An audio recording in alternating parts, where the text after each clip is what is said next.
सेवकाई के लिए हमारे इवेंजलिस्ट चंद्रपिल्ला फिलिप हमारे साथ है, जो केरला से है, कोट्टयम से है। कोट्टयम टाउन ब्रदरन असेंबली के प्राचीन है और करीब 50 साल से परमेश्वर की सेवा में है। And we are thankful to him for having accepted our invitation and coming here in these past days and weeks. He has been ministering in and around North India, Central India, and also in Delhi NCR. Brother will speak in English and in Malayalam, and the message will be translated into Hindi by Godwin. Before the ministry of the word, I request Brother Tilak Papu to lead us in prayer.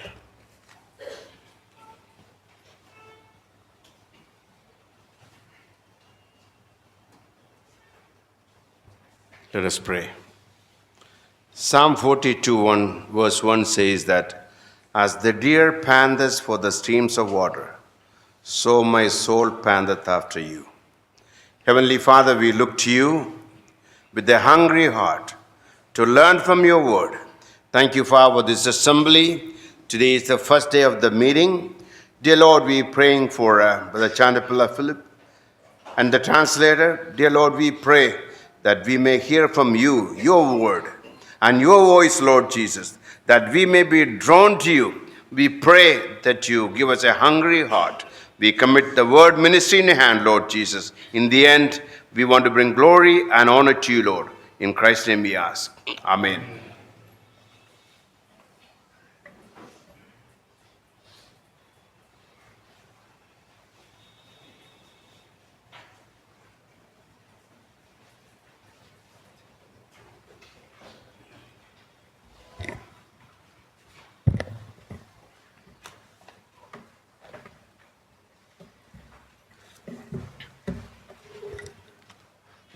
രണ്ടായിരത്തി 2009 ശേഷം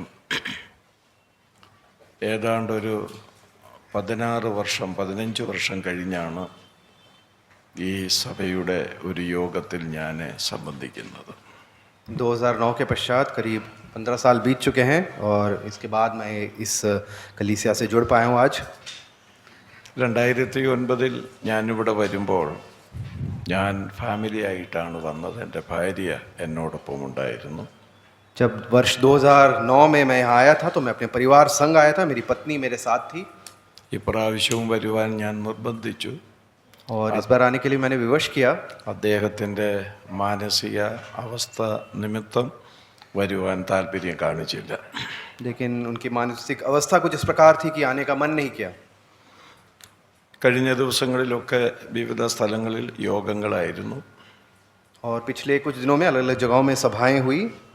ആ യോഗങ്ങളിലൊക്കെ സംബന്ധിച്ച മിക്കവാറും ആളുകൾ ഇന്ന് രാത്രിയിലെ യോഗത്തിലും സംബന്ധിക്കുവാൻ ഇവിടെ വന്നിട്ടുണ്ട്. और पिछले दिनों में जो सभाएं हुई उनमें जो लोग विश्वासी लोग जुड़े वो आज भी यहाँ जुड़ पाए हैं. ഈ സ്ഥലം സഭയ്ക്കായി ദൈവത്തെ സ്തുതിക്കുന്നു.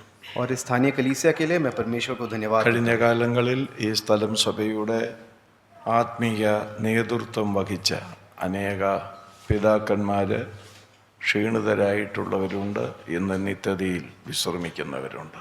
और जैसे हम जानते हैं इस कलीसिया में आत्मिक अगुवाई देने वाले कई ऐसे लोग हैं जो आज हमारे बीच में नहीं हैं या वृद्धावस्था में हैं. സഭ ദൈവത്തിൻ്റേതായതുകൊണ്ട് ഈ സ്ഥലം സഭയെ തുടർന്നും മുൻപോട്ട് നയിക്കേണ്ടതിന് ദൈവത്തിൻ്റെ വിശ്വസ്തതയാൽ ദൈവം തലമുറകളെ എഴുന്നേൽപ്പിക്കുന്നതുകൊണ്ടും ദൈവത്തെ സ്തുതിക്കുന്നു. और मैं परमेश्वर का धन्यवाद देना चाहता हूं कि परमेश्वर की राहों में आगे अगुवाई करने के लिए परमेश्वर नई पीढ़ियों को उठकर खड़ा कर रहे हैं. ഇന്ന് രാത്രിയിൽ വചന കേൾവിക്കായിട്ട് കടന്നു വന്നിരിക്കുന്ന എല്ലാവർക്കായും ദൈവത്തെ സ്തുതിക്കുകയും കർത്താവിലുള്ള സന്തോഷം നിങ്ങളെ അറിയിക്കുകയും ചെയ്യുകയാണ്. और परमेश्वर का धन्यवाद देता हूं कि आज इस प्रकार से वचन के सामने उपस्थित आप सब लोग हो पाएँ और प्रभु में मैं आनंदित भी हूँ. ഞാൻ ഇന്നും ദൈവം അനുവദിച്ചാൽ നാളെ വൈകിട്ടും എഫേസ്യർക്ക് എഴുതിയ ലേഖനം 4-ാം അധ്യായത്തിൽ നിന്നുള്ള ചില പഠനങ്ങൾ നിർവഹിക്കാനായിട്ടാണ് താല്പര്യപ്പെടുന്നത്. और परमेश्वर की इच्छा हुई तो आज और कल की सभा में एफिसियों की पत्री 4थे अध्याय से हम वचन में से कुछ बातों से നമുക്ക് ലഭിക്കുന്ന സമയമനുസരിച്ച് വലിയ വിശദീകരണം കൂടാതെ അത് സംബന്ധിച്ചുള്ള ചില കാര്യങ്ങൾ ഓർപ്പിക്കുവാൻ താല്പര്യപ്പെടുകയാണ്.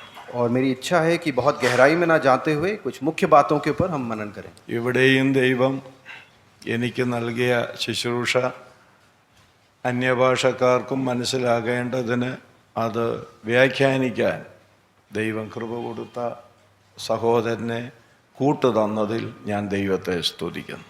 और मैं परमेश्वर का धन्यवाद देता हूँ कि जो वचन से हम मनन करने जा रहे हैं उसका अनुवाद करने के लिए भी परमेश्वर के अनुग्रह आशीष से हमारे पास लोग हैं. ഞങ്ങൾക്ക് രണ്ടുപേർക്കും വളരെ ദൈവകൃപ അനുഭവിക്കേണ്ടതിനും കേൾക്കുന്ന നിങ്ങളിൽ വളരെ കൃപ വ്യാപരിക്കേണ്ടതിനും നമുക്ക് ദൈവസന്നിധിയിൽ പ്രാർത്ഥിച്ചുകൊണ്ടിരിക്കാം.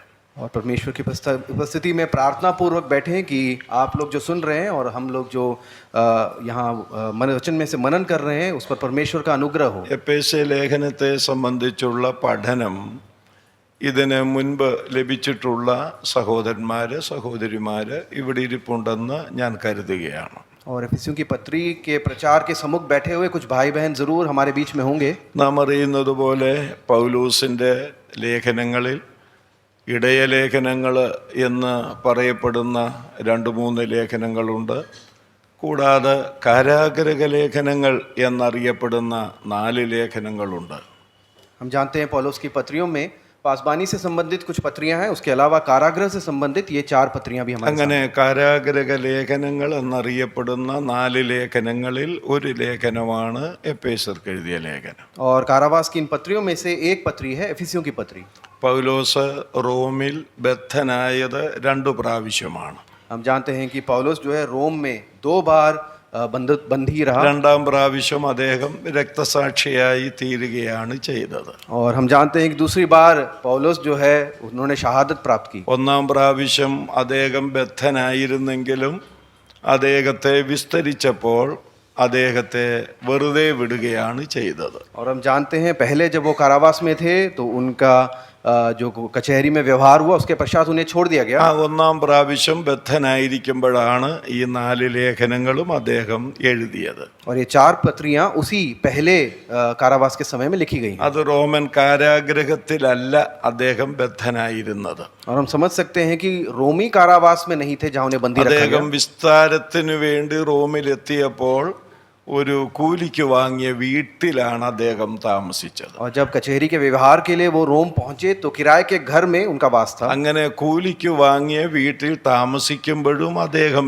ബദ്ധനായിരുന്നു. और हम जानते हैं कि उस किराए के घर में भी उनको नजरबंद रखा गया. റോമൻ പടയാളികളുടെ സൂക്ഷിപ്പിലാണ് അദ്ദേഹം ആ വീട്ടിൽ താമസിച്ചിരുന്നത്. और हम समझ सकते हैं रोमी सैनिकों के बीच में उस घर में वो रह रहे थे. അങ്ങനെയൊന്നു വരികിലും അത് അവസാനിക്കുന്നത് തന്നെ കാണാൻ വരുന്നവരോടെല്ലാം അദ്ദേഹം സുവിശേഷം ദൈവരാജ്യത്തിൻ്റെ സുവിശേഷം അറിയിച്ചിരുന്നു എന്നാണ് അവിടെ വായിക്കുന്നത്. लेकिन हम जिस प्रकार पढ़ते हैं कि जो भी उनसे मिलने आते थे उन सब से परमेश्वर के राज्य के सुसमाचार के बारे में वो बताते थे. അങ്ങനെ അകമ്പടി പട്ടാളത്തിൽ തന്നെ പെട്ട ചില ആളുകൾ യേശുവിനെ സ്വീകരിക്കാനിട വന്നു. और हम समझ सकते हैं कि उन सैनिकों के बीच में भी कुछ ऐसे थे जिन्होंने प्रभु यीशु मसीह को अपना उद्धारकर्ता माना. അതുകൊണ്ടാണ് മറ്റൊരു കാരാഗ്രഹ ലേഖനമായ ഫിലിപ്പ് ലേഖനത്തിൽ അദ്ദേഹം പറയുന്നുണ്ട്, और इसलिए जो है एक और जो कारावास पत्री है फिलिपियों की पत्री കൈസരുടെ में, അരമനയിലുള്ളവർ നിങ്ങൾക്ക് വന്ദനം ചൊല്ലുന്നുവെന്ന്. और वो इस प्रकार कहते हैं कि कैसर के भवन के कुछ लोग भी जो हैं वो आपको नमस्कार कहते അത് പൗലൂസിന്റെ ആ സമയത്തുള്ള സുവിശേഷത്താൽ രക്ഷിക്കപ്പെട്ടവരാണ്. हैं. और हम समझ सकते हैं कि वो ऐसे लोग हैं जो उस घराने में से थे जिन्होंने प्रभु को स्वीकार किया. ഇവിടെ ഒരു പാഠം നമുക്ക് ലഭിക്കുന്നുണ്ട്. यहाँ हमें एक सीख मिलती है. എന്തെല്ലാം പ്രതിസന്ധികൾ വന്നാലും സുവിശേഷം അറിയിക്കാൻ അത് ഒരു തടസ്സമല്ല. चाहे हमारे सामने जैसी भी चुनौतियां आए सुसमाचार बांटने से हमें रोक नहीं सकती. അദ്ദേഹം പറയുന്നുണ്ട് ദൈവവചനത്തിനോ ബന്ധനമില്ലെന്നാണ്. वो इस प्रकार कहते हैं परमेश्वर के वचन पर कोई बंधन नहीं है. ഇദ്ദേഹം ബന്ധിക്കപ്പെട്ടവനായി കിടക്കുന്നെങ്കിലും അദ്ദേഹം പ്രസംഗിക്കുന്ന വചനത്തിന് ബന്ധനമില്ല. हम जानते हैं कि वो आज कारावास में है लेकिन वो परमेश्वर का वचन जो है वो किसी प्रकार बंदी नहीं. നമ്മുടെ ഇന്ത്യ മഹാരാജ്യത്ത് മറ്റൊരു കാലത്തുമില്ലാത്ത വിധത്തിലുള്ള ഉപദ്രവങ്ങളും പീഡനങ്ങളും സുവിശേഷത്തിനെതിരെ വർദ്ധിച്ചുകൊണ്ടിരിക്കുകയാണ്. हम जानते हैं हमारे महान देश भारतवर्ष में सुसमाचार के विरुद्ध सताव जो है बढ़ता जा रहा है ഇതിൻ്റെ നടുവിൽ നാം നിഷ്ക്രിയരായിട്ടിരിക്കുകയല്ല വേണ്ടത്. और इसके बीच में हम निष्क्रिय होकर ना बैठे. ഈ പ്രതികൂലങ്ങളെ പഴി പറഞ്ഞുകൊണ്ട് കൈകെട്ടിയിരിക്കുകയല്ല നാം ചെയ്യേണ്ടത്. इन चुनौतियों का बहाना लेकर अपने हाथ के ऊपर हाथ धरे हुए ना बैठे. ഈ പ്രതികൂലത്തിന്റെ നടുവിലും നമ്മെ സുവിശേഷത്താൽ വീണ്ടും ജനിപ്പിച്ചെങ്കിൽ ആ സുവിശേഷം മറ്റുള്ളവരോടും ലഭിക്കുന്ന സൗകര്യമനുസരിച്ച് പറയാൻ നാം ഉത്തരവാദിത്തപ്പെട്ടവരാണെന്നുള്ള അത് നാം മറന്നുപോകാൻ പാടില്ല. हमें ये नहीं भूलना चाहिए कि अगर हमने इस सुसमाचार से नया जन्म पाया है तो यही सुसमाचार का संदेश मौका पाने पर हमें दूसरों से के साथ बांटना भी है. അപ്പോസ്തല പ്രവൃത്തികളാകെ 28 അധ്യായങ്ങളാണെന്നുള്ളത് ഞാൻ പറയാതെ നിങ്ങൾക്കറിയാം. और हम जानते हैं प्रेरितों के काम 28वें अध्याय में इसका विवरण. ആ 28ാമത്തെ അധ്യായം അവസാനിപ്പിക്കുന്നത് ഇത് പറഞ്ഞുകൊണ്ടാണ് അവസാനിപ്പിക്കുന്നത്. और हम जानते हैं कि उस 28वें अध्याय का अंत इस प्रकार से ഞാൻ किया गया है. പലപ്പോഴും ആ പുസ്തകത്തെ കുറിച്ച് ഇങ്ങനെ പറയാറുണ്ട്, ഒരു ഒരു ഒരു ഒരു ഒരു എൻഡില്ലാത്ത അല്ലെങ്കിൽ ഒരു നല്ല എൻഡിങ് ഇല്ലാത്ത ഒരു അപൂർണത അനുഭവപ്പെടുന്ന ഒരു ഗ്രന്ഥമായിട്ടാണ് എനിക്ക് പലപ്പോഴും അത് തോന്നുന്നത്. और प्रेरितों के काम के बारे में मेरा ऐसा मानना है, अक्सर मैं सोचता हूँ कि एक ऐसी किताब जिसका एक सही तरीके से अंत नहीं दिया गया. പിന്നെയും ബാക്കി എന്തോ കൂടി എഴുതാനുണ്ടെന്ന് നമുക്കങ്ങ് തോന്നിപ്പോവുക. ऐसा लगता है कि कुछ और लिखना बाकी था. അവിടെ ഇദ്ദേഹം ഈ 4 ലേഖനങ്ങൾ എഴുതി. और हम देखते हैं कि यहाँ पौलुस ने ये 4 पत्रियां लिखी അത് हैं. ലേഖനങ്ങൾ നമ്മുടെ ബൈബിളിൽ കൂട്ടിച്ചേർത്തിരിക്കുന്ന ക്രമമനുസരിച്ച് പറഞ്ഞാൽ എപ്പേസ്യർ, ഫിലിപ്പിയർ, കൊലോസിയർ, ഫിലേമോൻ ഈ 4 ലേഖനങ്ങളാണ്. और अगर हम पवित्र वचन में उस क्रम को देखें तो एफिसियों की पत्री, फिलिपियों, कुलूसियों और फिलेमोन की पत्री को ഈ देख सकते हैं. ലേഖനങ്ങളിൽ ഉപദേശ സംബന്ധിയായി വളരെ പ്രധാനപ്പെട്ട 2 ലേഖനങ്ങളാണ് എപ്പേസ്യ ലേഖനവും കൊലോസ്യ ലേഖനവും. और उपदेश से संबंधित बहुत बड़ी सच्चाइयों को बताने वाली 2 पत्रियां हैं, एफिसियों की पत्री और कुलूसियों की पत्री. ഈ 2 ലേഖനങ്ങളിലും ക്രൈസ്തവ മാർഗത്തിന്റെ കാതലായ 2 വിഷയങ്ങളാണ് പൗലോസ് കൈകാര്യം ചെയ്തിരിക്കുന്നത്. और हम देखते हैं कि पौलुस ने इन 2 पत्रियों में मसीही में जो मार्ग है उसके मुख्य विषयों का विवरण दिया है. എഫേസ്യ ലേഖനത്തിലെ മുഖ്യ വിഷയം എന്ന് പറയുന്നത് ദൈവസഭ എന്നുള്ളതാണ്. और हम जानते हैं एफिसियों की पत्री में जो मुख्य विषय है वो परमेश्वर की कलीसिया है. കൊലോസ്യ ലേഖനത്തിലെ മുഖ്യ വിഷയം എന്ന് പറയുന്നത് യേശുക്രിസ്തുവാണ്. और कुलूसियों की जो पत्री है उसमें मुख्य विषय यीशु मसीह है. അതിൻ്റെ വിവിധ കാര്യങ്ങളൊന്നും ഞാനിവിടെ വിവരിക്കാൻ ആഗ്രഹിക്കുന്നില്ല, അതിനൊട്ട് സമയവും നമ്മുടെ മുൻപിലില്ല. और उसमें विस्तार में जाने का ना हमारे पास समय है और ना मेरा आग्रह है. കൊലോസ്യ ലേഖനത്തിൽ യേശുക്രിസ്തു എന്നുള്ളതാണ് മുഖ്യ വിഷയം എന്നുള്ളത് കൊണ്ട് ആ ലേഖനത്തിന് പൊതുവെ ഒരു പേര് കൊടുത്തിട്ടുണ്ട്, ലേഖനങ്ങളുടെ രാജാവ് എന്നാണ്. और कुलूसियों की पत्री में क्योंकि यीशु मसीह के बारे में विवरण है, मुख्य विषय वही है, इसलिए पत्रियों में जो राजा है वो ख्याति उसे प्राप्त हुई है. എഫേസ്യ ലേഖനത്തിലെ പ്രധാനപ്പെട്ട വിഷയം സഭ എന്നുള്ളതായതുകൊണ്ട് വേദപഠിതാക്കൾ ചിലർ അതിനു കൊടുത്തിരിക്കുന്ന പേര് ലേഖനങ്ങളുടെ രാജ്ഞി എന്നാണ്. और क्योंकि एफिसियों की पत्री में कलीसिया मुख्य विषय है, इसलिए जो पवित्र वचन के अध्ययन करते हैं वो इसको पत्रियों की रानी के रूप में जानते ഈ हैं. ലേഖനങ്ങളൊക്കെ നമ്മൾ പഠിക്കുകയും ധ്യാനിക്കുകയും ചെയ്യേണ്ടതാണ്. और ये पत्रियों को हमें पढ़ना भी है, मनन भी करना है. ഇനി ഒരു പക്ഷേ പഠിക്കാൻ ഒത്തില്ലെങ്കിലും കുറഞ്ഞ പക്ഷം അത് വായിക്കുകയും ചെയ്യേണ്ടത് ആവശ്യമാണ്. अगर हम इसमें से ध्यान नहीं कर पा रहे हैं तो कम से कम इसको पढ़े जरूर. നമ്മൾ പിന്നീട് ഈ ലേഖനം വായിക്കുമ്പോൾ ലേഖനത്തെ സംബന്ധിച്ചൊരു വിഭജനം നമുക്ക് കാണാൻ കഴിയുന്നുണ്ട്. और जब हम इस पत्री को देखते हैं तो इसकी एक संरचना को देखते हैं. നമ്മളൊരു ഭാഗം പഠിക്കുമ്പോൾ അതിൻ്റെ എല്ലാ പശ്ചാത്തലമൊക്കെ ഒന്ന് നോക്കി പോകുന്നത് നല്ലതാണ്. जब हम किसी भी परमेश्वर के वचन से भाग को पढ़ें तो उसकी पृष्ठभूमि को എൻ്റെ अवश्य देखें. എൻ്റെ അമ്മ സാധാരണ പറയുന്ന പോലെ വാലും തലയും വേണം അതിന്. जैसे कि मेरी माता अक्सर मुझसे कहती थी कि हर चीज का सर ചിലത് पैर होना കേട്ടാൽ चाहिए. ഒരു വാലുമില്ല, ഒരു തലയുമില്ല. कुछ लोग इस प्रकार कहते हैं ना सर ना पैर दिखता है. അതുകൊണ്ടാണ് ഞാൻ ഇതൊക്കെ ആമുഖത്തിൽ പറയാൻ ആഗ്രഹിക്കുന്നത്. और इसलिए जो है मैं इस प्रकार से इस पत्री का परिचय दे रहा हूँ. 6 അധ്യായങ്ങളാണ് ഈ ലേഖനത്തിനുള്ളത്. इस पत्री में 6 अध्याय हैं. ഓരോ അധ്യായത്തിലും സഭ എന്താണെന്ന് അദ്ദേഹം ഓർപ്പിക്കുന്നുണ്ട്. और हर एक अध्याय में पौलुस याद दिला रहे हैं कि कलीसिया क्या है. 1-ാം അധ്യായത്തിൽ സഭ ഒരു ശരീരമായി അദ്ദേഹം പറയുകയാണ്. पहले अध्याय में वो कह रहे हैं कि कलीसिया एक देह है, രണ്ടാം അധ്യായത്തിൽ സഭ ഒരു മന്ദിരമായി അദ്ദേഹം വിവരിക്കുകയാണ്. और दूसरे अध्याय में हम देख सकते हैं कि कलीसिया एक मंदिर है, മൂന്നാം അധ്യായത്തിൽ സഭ ഒരു മർമ്മമായിട്ട് അദ്ദേഹം പറയുകയാണ്. और तीसरे अध्याय में कलीसिया एक भेद है. इस प्रकार से पौलुस बताते हैं. നാലാം അധ്യായത്തിൽ സഭ ഒരു പുതിയ മനുഷ്യനായിട്ട് പറഞ്ഞിരിക്കുകയാണ്. और चौथे अध्याय में एक नए मनुष्य के रूप में कलीसिया को दिखाया. അഞ്ചാം അധ്യായത്തിൽ സഭ ഒരു മണവാട്ടി എന്ന നിലയിൽ പറഞ്ഞിരിക്കുന്നു. और पांचवें अध्याय में एक वधु के रूप में कलीसिया को दिखाया. ആറാം അധ്യായത്തിൽ സഭ ഒരു പടയാളിയായി പറഞ്ഞിരിക്കുന്നു. और छठे अध्याय में कलीसिया को एक सैनिक के रूप में दिखाया. നോക്ക് എത്ര അനുഗ്രഹിക്കപ്പെട്ട ഒരു വിഭജനമാണ്. और देखिए कितने आशीषित एक ഒന്നാം संरचना है. അധ്യായം സഭയൊരു ശരീരം, पहला अध्याय कलीसिया देह, രണ്ടാം അധ്യായം സഭയൊരു മന്ദിരം, दूसरा अध्याय कलीसिया एक मंदिर, മൂന്നാം അധ്യായം സഭയൊരു മർമ്മം, तीसरा अध्याय कलीसिया जो एक भेद है, നാലാം അധ്യായത്തിൽ സഭയൊരു പുതിയ മനുഷ്യൻ, चौथे अध्याय में कलीसिया नया मनुष्य, അഞ്ചാം അധ്യായത്തിൽ സഭയൊരു മണവാട്ടി, और पांचवें अध्याय में कलीसिया एक वधु, ആറാം അധ്യായത്തിൽ സഭയൊരു പടയാളി. और छठे अध्याय में कलीसिया जो एक ഇത് सैनिक. ഇങ്ങനെയൊക്കെ അങ്ങോട്ട് പഠിക്കാൻ പോയാലുണ്ടല്ലോ കഞ്ഞിയും കറിയും കഴിക്കാൻ മറന്നുപോകും. और इस प्रकार से अगर आप ध्यान करेंगे तो आप भोजन करना भी भूल जाएंगे. അങ്ങനെ പലപ്പോഴും മറക്കുന്ന ഒരു മനുഷ്യനാണ് ഞാൻ. और इस प्रकार से अक्सर मैं भी भूल जाता हूँ. വലിയ ശാപ്പാടൊന്നും എനിക്ക് വേണ്ട, ഇത് തിന്നാ മതി എനിക്ക്. खान पान में अधिक दिलचस्पी मुझे नहीं है, मुझे यही भोजन चाहिए. എന്നെ കാണുമ്പോൾ തന്നെ അറിയാമല്ലോ വലിയ തീറ്റക്കാരനല്ലെന്ന്. मुझे देखकर ही आपको लग रहा हो कि मुझे खान पान में ज़्यादा दिलचस्पी नहीं है. എന്നാൽ യെരമ്യാവ് 15 പറയുന്ന ശാപ്പാട് ഞാൻ അടിക്കുന്നുണ്ട്. लेकिन यिर्मयाह 15 में जिस भोजन की बात की गई है वो मुझे पसंद है. ഞാൻ നിന്റെ വചനം കണ്ടെത്തി ഭക്ഷിച്ചിരിക്കുന്നുവെന്ന്. मैंने तेरे वचन को ढूंढ कर उसे भोज ദൈവം उसको നമ്മെ भोज किया है. സഹായിക്കട്ടെ. परमेश्वर हमारी सहायता करे. ഈ ലേഖനത്തിന് മറ്റൊരു 2 വിഭജനം നമുക്ക് കൊടുക്കാൻ കഴിയും.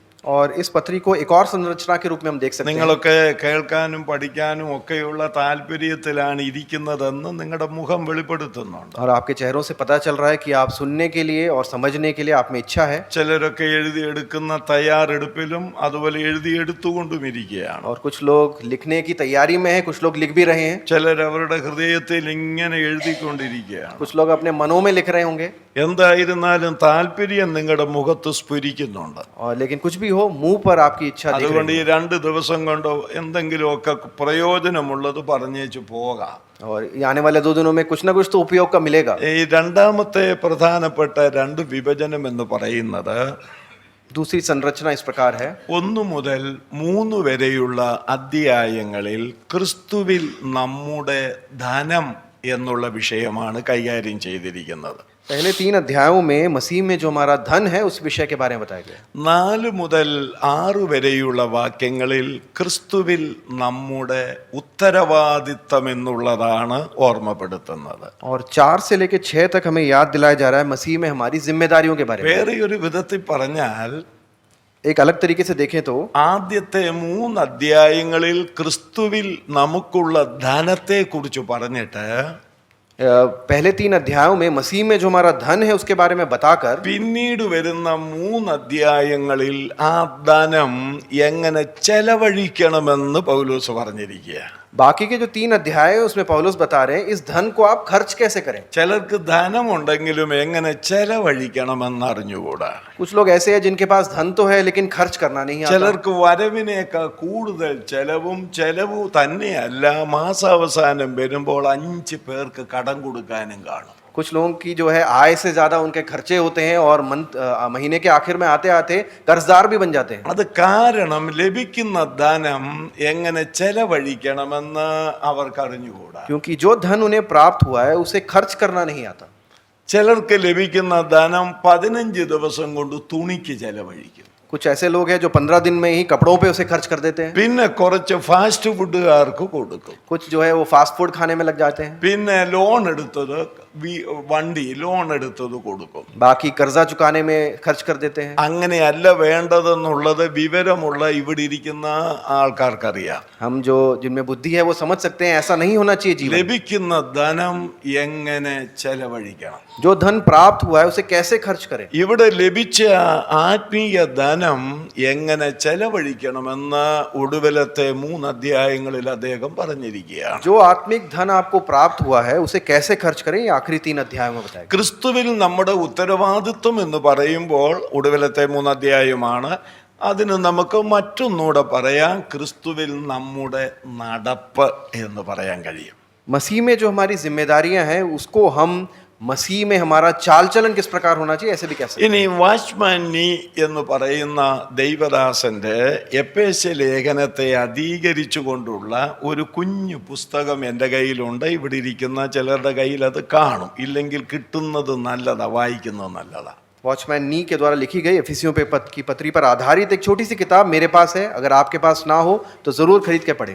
ഈ 6 അധ്യായങ്ങളുള്ള പുസ്തകത്തെ അദ്ദേഹം 3 വാക്കുകളിൽ ഉൾക്കൊള്ളിച്ചിരിക്കുകയാണ്, 3 വാക്കുകളിൽ സംക്ഷേപിച്ചിരിക്കുകയാണ്. और 6 अध्यायों वाली इस पत्री को 3 शब्दों में उन्होंने संक्षिप्त रूप से विवरण किया है. അതിങ്ങനെയാണ്: സിറ്റ്, വാക്ക്, സ്റ്റാൻഡ്. और वो इस प्रकार से उन्होंने कहा है कि बैठना, चलना और खड़े रहना. ഇരിക്കുക, നടക്കുക, നിൽക്കുക. बैठना, चलना और खड़े रहना. ഒരു മനുഷ്യന്റെ ജീവിതത്തിൽ അതാണല്ലോ ചെയ്യുന്നത്. एक मनुष्य के जीवन में यही गतिविधियां करता ഈ है. 6 അധ്യായങ്ങളിലെ പ്രധാനപ്പെട്ട വിഷയം അതാണ്. और इन 6 अध्यायों में मुख्य विषय यही है. അങ്ങനെ പോകുന്നു ഈ കാര്യങ്ങളൊക്കെ. और इन बातों को ऐसे समझ सकते हैं. ഇനി നമുക്ക് 4-ാം അധ്യായത്തിലേക്ക് വരാം. अब हम चौथे अध्याय की ओर आए.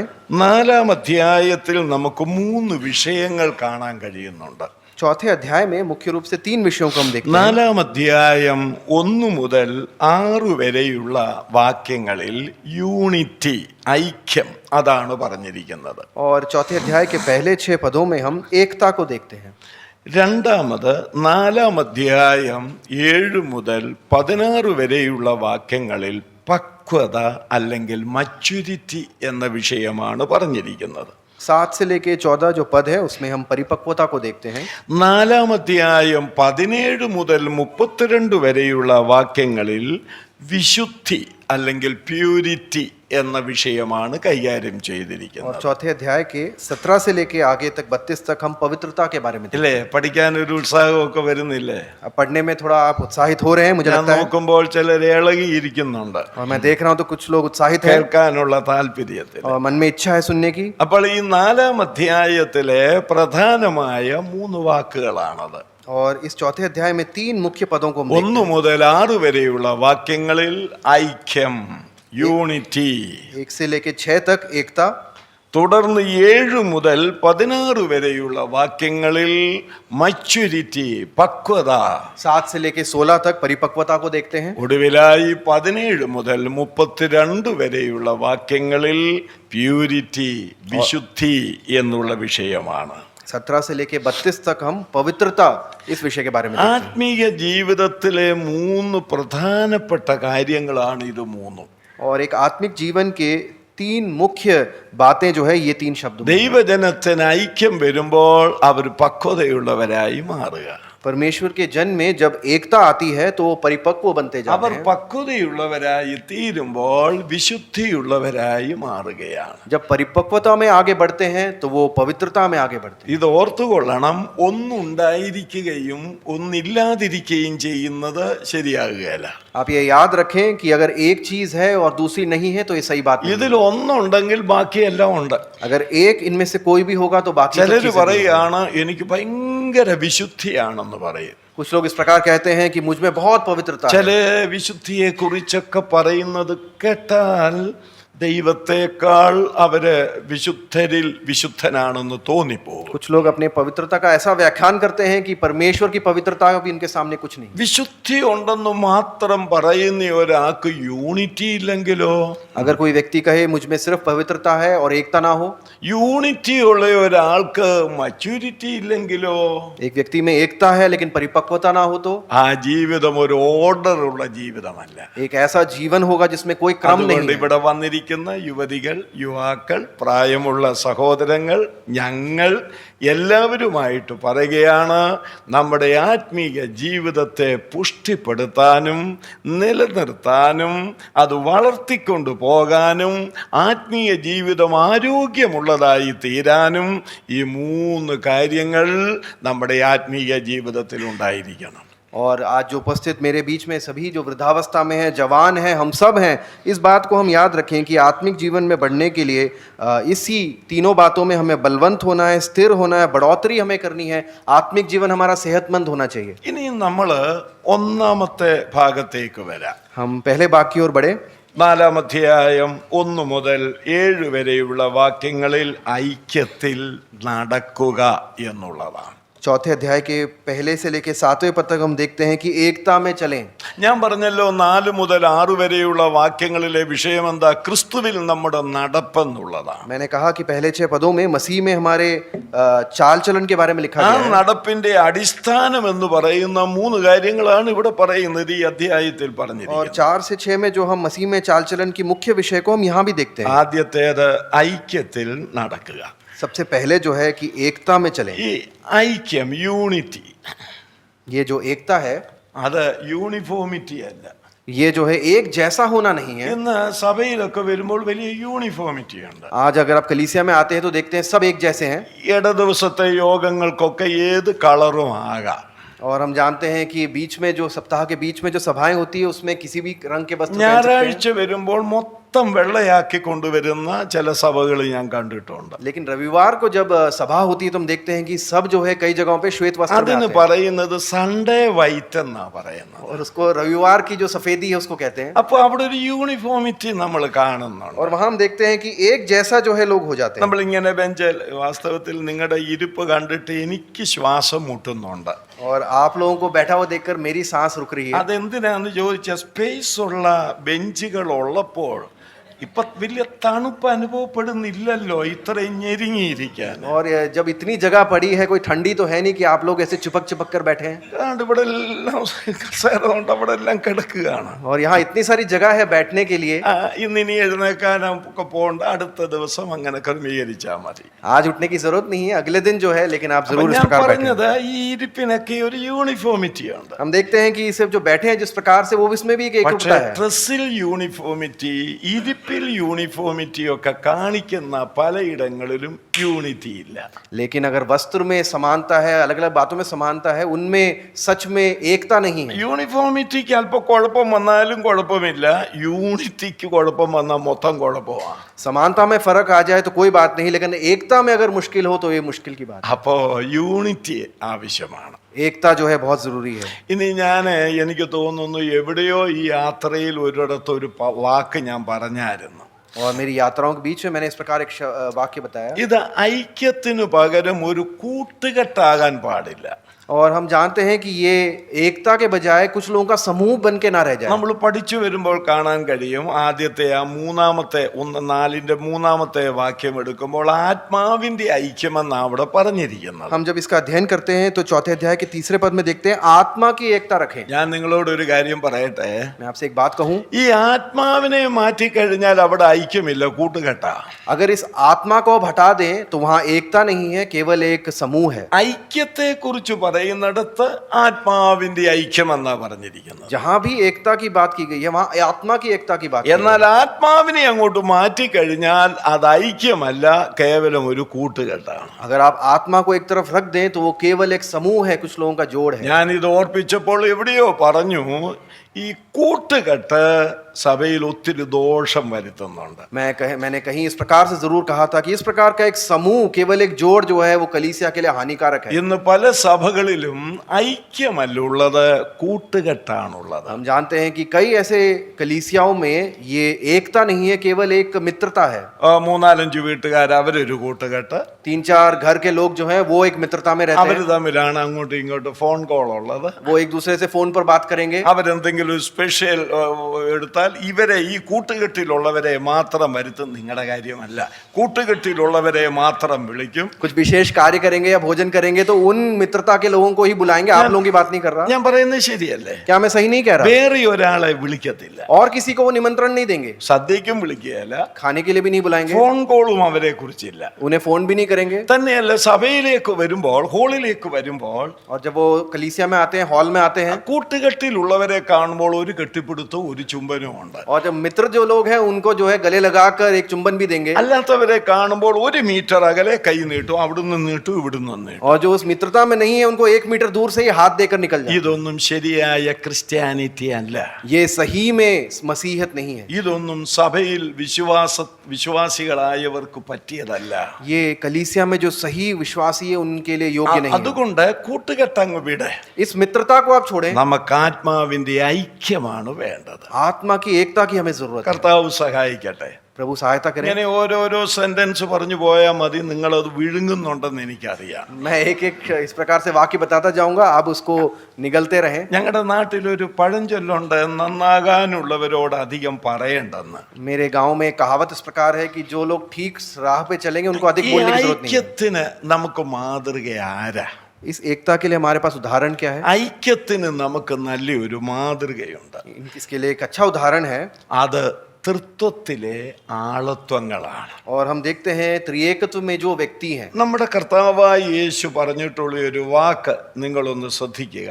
प्रभु यीशु मसीह के इन शब्दों पर ध्यान दें। യോഹന്നാൻ 17:23 और यूहन्ना रचित सुसमाचार 17:23। അവിടെ യേശു പറയുന്നത് നാം ഒന്നായിരിക്കുന്നത് പോലെ എന്നാണ്.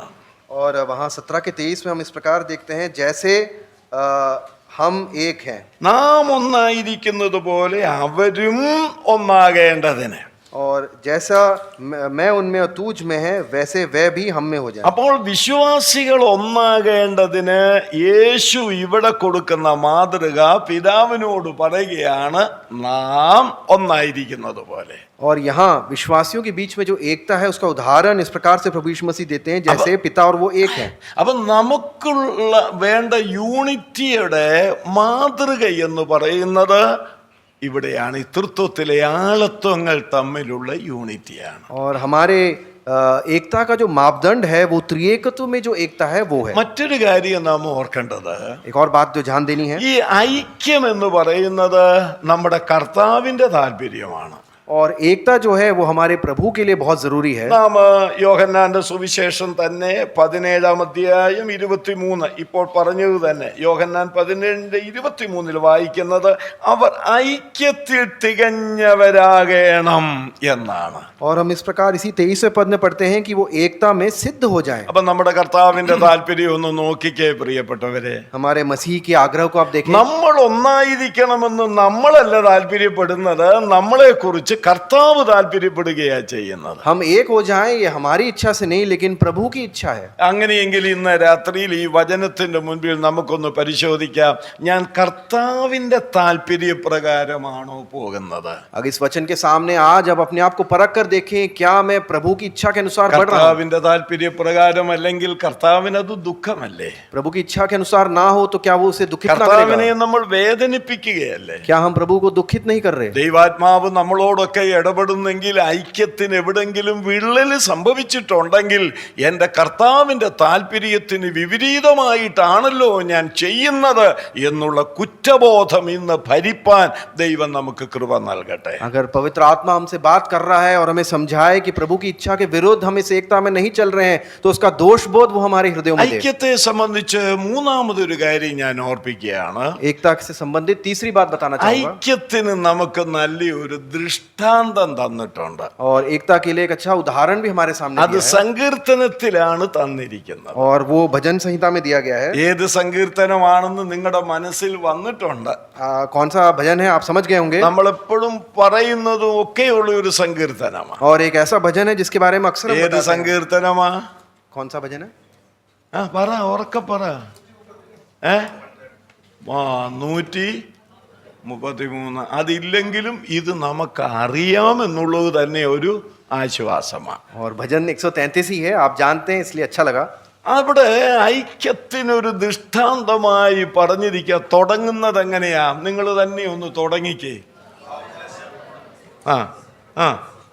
ഉണ്ടോ? നമ്മളിതിങ്ങനെ ആവർത്തിച്ച് പറഞ്ഞുകൊണ്ടിരിക്കുക, ഇതാ സഹോദരന്മാർ ഒത്തൊരുമിച്ച് വസിക്കുന്നത്. और हमें बार बार इसको दोहराते हैं कि भाई लोग आपस में मिले रहें. ഞങ്ങളുടെ കേരളത്തിലെ കോൺഗ്രസ്സുകാരൊക്കെ തമ്മിൽ എപ്പോഴും അവിടെ അങ്ങനെ ഒരു ഇലക്ഷൻ അടുക്കും തോറും ഇങ്ങനെ പടലപ്പിണക്കമാണ്. और हम जानते हैं केरल में कांग्रेस पार्टी के लोग जो है अक्सर जिस प्रकार इलेक्शन आते हैं तो ये बातें बोलते रहते हैं. ഇപ്പോൾ ഈ പത്രക്കാർ ചോദിക്കുമ്പോൾ ഇവരെല്ലാം മാറി പറയുന്നതിന് ഞങ്ങൾ ഒറ്റക്കെട്ട എന്ന് പറയും. पत्रकार जब सवाल करते हैं तो हमेशा कहते हैं कि हम एक हैं. ഇതിങ്ങനെ കേട്ട് മടുത്ത കെ മുരളീധരൻ, കരുണാകരൻ്റെ മകൻ, പത്രസമ്മേളനം നടത്തിയപ്പോൾ ഒരു വാക്ക് പറഞ്ഞു. और ये सुनकर जो पछताए एक ऐसे व्यक्ति के मुरलीधरन जो है उन्होंने इस प्रकार पत्रकारों से कहा. പത്രക്കാർ പറഞ്ഞു, നിങ്ങളുടെ ഇടയിൽ ഭിന്നതയുണ്ടെന്നൊക്കെ മനസ്സിലാക്കുന്നു, എന്നിട്ടും നിങ്ങളുടെ ആളുകൾ ഒറ്റക്കെട്ട എന്നാണല്ലോ പറഞ്ഞു നടക്കുന്നത്. आप लोगों में अलगाव है लेकिन आपके लोग यही कहते हैं कि हम एक हैं. അപ്പോൾ മുരളി പറഞ്ഞു, तो उन्होंने ഒറ്റക്കെട്ടെന്ന് ആവർത്തിച്ച് പറയുമ്പോൾ കേൾക്കുന്നവർക്ക് തോന്നുന്നു എന്തോ പ്രശ്നമുണ്ടെന്ന് തോന്നുന്നു. और जब आप कहते हैं कि हम एक हैं तो लोग समझ जाते हैं कि आपके अंदर बीच में कुछ तो गड़बड़ है. എന്ന് പറഞ്ഞതുപോലെ ഈ സങ്കീർത്തനം നമ്മൾ ഒച്ചത്തിൽ ഇങ്ങനെ പറയുമ്പോൾ എനിക്കും എല്ലാവർക്കും ഒരു സംശയം വരും, എവിടെയും ഒരു കുഴപ്പമുണ്ടെന്ന്.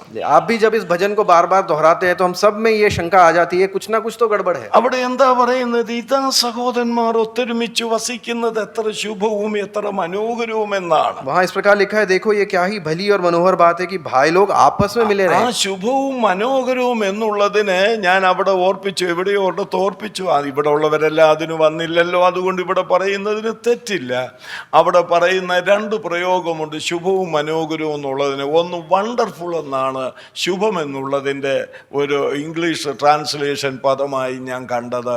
അടുത്തത് പ്ലസൻ്റ് ആണ്, സന്തോഷം നിറഞ്ഞ ഒരു അനുഭവമാണ്. और इस पद के बारे में मैं इस प्रकार से सोचता हूँ, मैंने कहा भी था कि जब हम भली को देखते हैं तो वो अद्भुत के रूप में हम इसको बोल सकते हैं, और मनोहर यानी आनंदित. അപ്പോൾ അവിടെ പറയുന്നത് ഐക്യം എന്ന് പറയുന്നത് അത് വലിയ അത്ഭുതമാണെന്നാണ് പറയുന്നത്. और कहते हैं कि एकता जो है वो एक अद्भुत बात है. വാസ്തവത്തിൽ അത്ഭുതമല്ലേ? क्या वो अद्भुत बात नहीं है? എവിടെയൊക്കെ ജനിച്ചവരാ നമ്മള്? हमने कहाँ जन्म लिया, ആർക്കൊക്കെ ജനിച്ചവരാ हम നമ്മൾ? किस किस घराने में पैदा നമ്മുടെ हुए. അപ്പന്മാർക്ക് വ്യത്യാസമുണ്ട്, हमारे माता पिता अलग हैं. അമ്മമാർക്ക് ഒരാടെ അപ്പനും അമ്മയ്ക്കും വ്യത്യാസമുണ്ടെന്നല്ല പറഞ്ഞത്. നമ്മുടെ അപ്പന്മാർക്ക് വ്യത്യാസമുണ്ട്, അമ്മമാർക്ക് വ്യത്യാസമുണ്ട്. एक व्यक्ति के माता पिता अलग नहीं, हम सब के जो माता पिता हैं നമ്മുടെ वो सब अलग अलग हैं. സംസ്കാരത്തിന് വ്യത്യാസമുണ്ട്, हमारी संस्कृति अलग अलग है, നമ്മുടെ സാഹചര്യത്തിന് വ്യത്യാസമുണ്ട്. हमारी परिस्थिति अलग है. എന്നിട്ടും ദേ ഇവിടെ എഴുതി വെച്ചിരിക്കുന്ന പോലെ യേശുവിൻ്റെ മരണത്തിൻ്റെ ഓർമ്മയ്ക്കായിട്ടുള്ള അപ്പവും വീഞ്ഞും കഴിച്ച് നമ്മൾ ഒന്നിച്ച് ദൈവത്തെ ആരാധിക്കുന്നത് ഒരു അത്ഭുതം തന്നെയല്ലേ? അത്ഭുതം തന്നെയല്ലേ? ऐसी अलग अलग परिस्थितियों में जन्मे यहाँ जिस प्रकार लिखा है, मसीह की मृत्यु को याद करते हुए रोटी और दाखरस में हम सब एक साथ भाग ले रहे हैं. क्या ये अद्भुत बात नहीं है? ഏതാണ്ട് ഒരു 10-19 ദിവസമായിട്ട് ഏതെല്ലാം വീടുകളിലാണ് ഞാനിങ്ങനെ മാറി ഇവിടെ വന്നിട്ട് പാർക്കുന്നത്.